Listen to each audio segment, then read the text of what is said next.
राधे राधे दोस्तों, स्वागत है आप सभी का एक बार फिर से। दोस्तों, अगर आप अपनी लाइफ में कुछ नया सीखना चाहते हैं तो चैनल को सब्सक्राइब जरूर कीजिएगा। दोस्तों, एकादशी का दिन भगवान विष्णु को अत्यधिक प्रिय है। सनातन धर्म में समस्त इच्छाओं को पूर्ण करने वाला व्रत एकादशी का बताया गया है। इस दिन भगवान विष्णु का पूजन करने से, व्रत करने से समस्त पाप नष्ट हो जाते हैं और अखंड पुण्य मिलता है। इस दिन भगवान विष्णु के साथ मां लक्ष्मी का पूजन करने से भगवान लक्ष्मी नारायण की कृपा से जीवन भर सुख समृद्धि की कमी नहीं रहती, घर में धन धान्य बढ़ता चला जाता है। आज की इस वीडियो में हम आपको एकादशी के इस शुभ संयोग पर भगवान श्री हरि विष्णु और मां लक्ष्मी जी की कृपा प्राप्त करने का एक बहुत ही आसान और असरकारक उपाय बताने जा रहे हैं। इस उपाय को करने से भगवान श्री हरि विष्णु और मां लक्ष्मी जी की कृपा से धन संबंधी सभी समस्याएं दूर हो जाएंगी। भगवान विष्णु जी की कृपा से कष्टों से भी छुटकारा मिलेगा। दोस्तों, इस उपाय को सही प्रकार से करने के लिए आप हमारी इस वीडियो को एंड तक अवश्य ही देखें। अगर आपने हमारे चैनल को अभी तक सब्सक्राइब नहीं किया है तो जल्दी से हमारे चैनल को सब्सक्राइब कर लें और बेल आइकन को भी हिट अवश्य ही करें, जिससे हमारी सभी नई वीडियोस की नोटिफिकेशन आपको फ्री में सबसे पहले मिल पाए। तो आइए दोस्तों, जानते हैं इस उपाय के बारे में।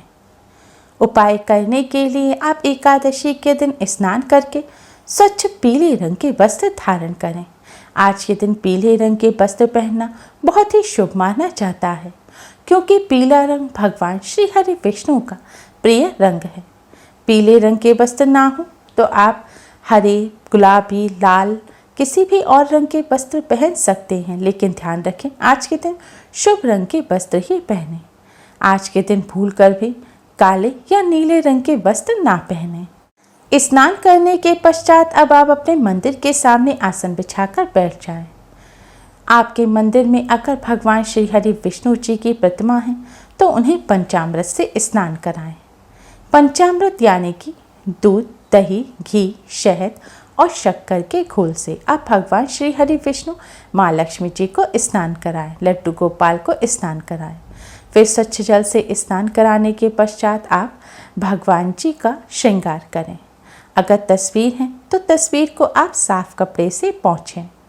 अब आप एक शुद्ध घी का दिया जलाएं। दिए को किसी प्लेट या कटोरी में रखें और एक सुगंधित धूप बत्ती अवश्य ही जलाएं। इसके बाद भगवान श्री गणेश जी को प्रणाम करें। भगवान विष्णु, माँ लक्ष्मी जी को प्रणाम करें। भगवान जी को किसी फल मिष्ठान का भोग अवश्य ही लगाएं।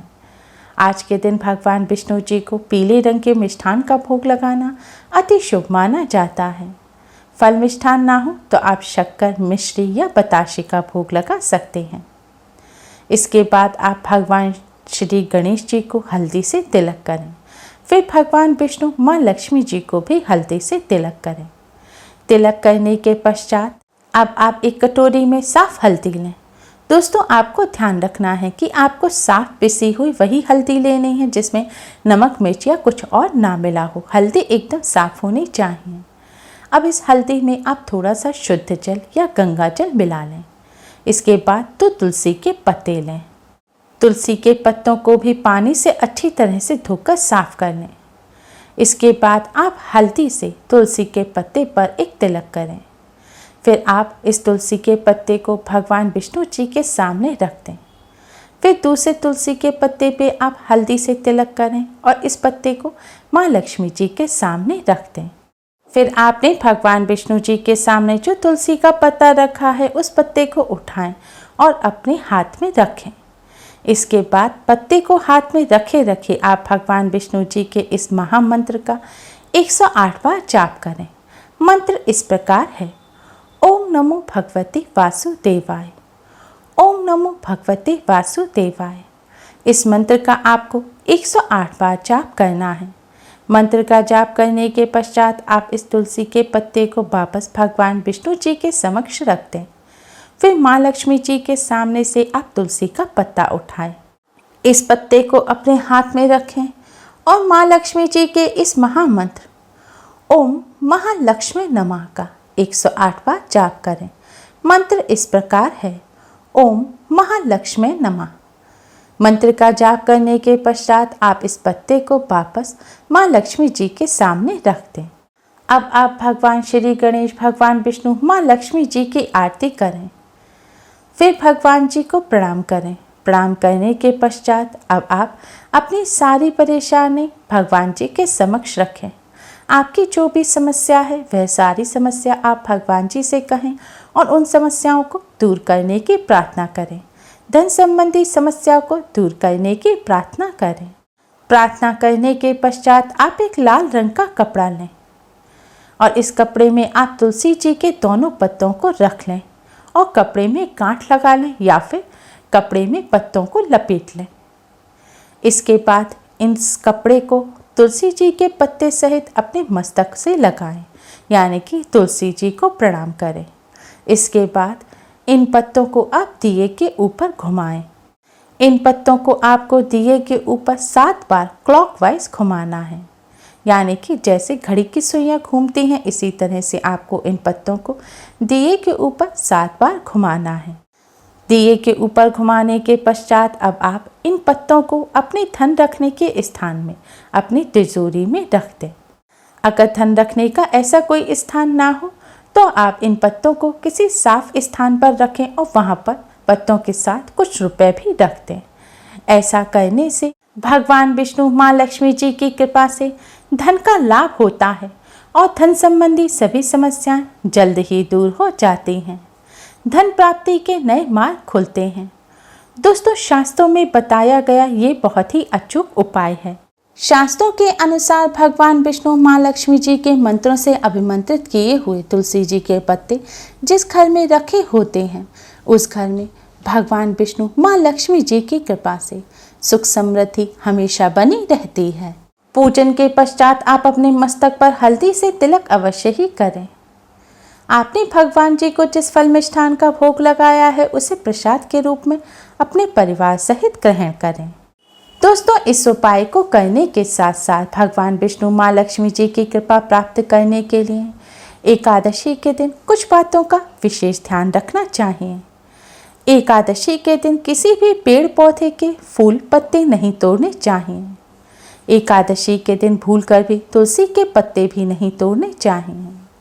भगवान विष्णु जी को भोग लगाने के लिए या उपाय करने के लिए आप एक दिन पहले ही तुलसी के पत्ते तोड़कर रख लें या फिर तुलसी जी के पास जो अपने आप से टूटकर गिरे हुए पत्ते हों आप उनसे भी उपाय कर सकते हैं और उनका भी भगवान विष्णु जी को भोग लगा सकते हैं। लेकिन भूलकर भी तुलसी के पत्ते एकादशी के दिन ना तोड़ें। एकादशी के दिन बाल नहीं काटने चाहिए, दाढ़ी मूछ भी नहीं बनानी चाहिए, ना ही नाखून काटने चाहिए। एकादशी के दिन महिलाओं को बाल भी नहीं धोने चाहिए। इस दिन भोग विलास से दूर रहें, पूर्ण ब्रह्मचर्य का पालन करें। एकादशी के दिन किसी की भी बुराई ना करें और गलती से भी गरीब एवं उम्र में बड़े लोगों का अपमान ना करें, ना ही झूठ बोलें। एकादशी पर गुस्सा और विवाद करने से भी बचना चाहिए। एकादशी का व्रत रखने वाले व्रती को एकादशी की रात्रि को सोना भी नहीं चाहिए। पूरी रात जागकर भगवान विष्णु जी का भजन कीर्तन करना चाहिए। इससे भगवान विष्णु की कृपा प्राप्त होती है। एकादशी के दिन चाहे आप व्रत रखें या ना भी रखें, एकादशी के दिन भूलकर भी चावल और जौ का सेवन नहीं करना चाहिए। विष्णु पुराण के अनुसार एकादशी पर चावल और जौ खाने से पुण्य फल नष्ट हो जाते हैं, क्योंकि चावल को हविष्य अन्न कहा गया है, यानी कि देवताओं का भोजन नहीं है। एकादशी के दिन चावल और जौ की गिनती मास में की जाती है। भोजन के साथ ही एकादशी के दिन चावल और जौ का पूजन में भी इस्तेमाल नहीं किया जाता। एकादशी तिथि पर जौ, मसूर की दाल, बैंगन और सेम की फली भी नहीं खाई जाती। एकादशी पर भगवान विष्णु जी की पूजा में मीठा पान चढ़ाया जाता है, इसलिए इस दिन पान खाना भी वर्जित है। एकादशी के पवित्र पर्व पर मांस, मदिरा, प्याज, लहसुन जैसी तामसी चीज़ों से भी दूर रहना चाहिए। इस दिन सिगरेट और तंबाकू का भी सेवन नहीं करना चाहिए। इस दिन किसी दूसरे व्यक्ति द्वारा दिया गया अन्न भी ग्रहण नहीं करना चाहिए, इससे पुण्य नष्ट हो जाते हैं। व्रत करने वाले व्रती को एकादशी पर अन्न का सेवन नहीं करना चाहिए और हो सके तो मीठा भोजन करें या फिर एक समय व्रत का नमक खा सकते हैं, लेकिन सादा नमक का सेवन ना करें। दोस्तों, भगवान श्री हरि विष्णु के सबसे प्रिय पर्व एकादशी के दिन इन सभी बातों का विशेष ध्यान रखें, जिससे आपको भगवान श्री हरि विष्णु की कृपा प्राप्त हो। उम्मीद है आपको हमारी ये वीडियो पसंद आई होगी। प्लीज़ लाइक करें, हमारी इस वीडियो को अपने फ्रेंड्स और रिश्तेदारों में ज़्यादा से ज़्यादा शेयर करें, जिससे वह भी इसका लाभ उठा सकें। हमारी और भी वीडियोस के लिए हमारे चैनल को सब्सक्राइब करना ना भूलें। Thanks for watching. Radhe Radhe.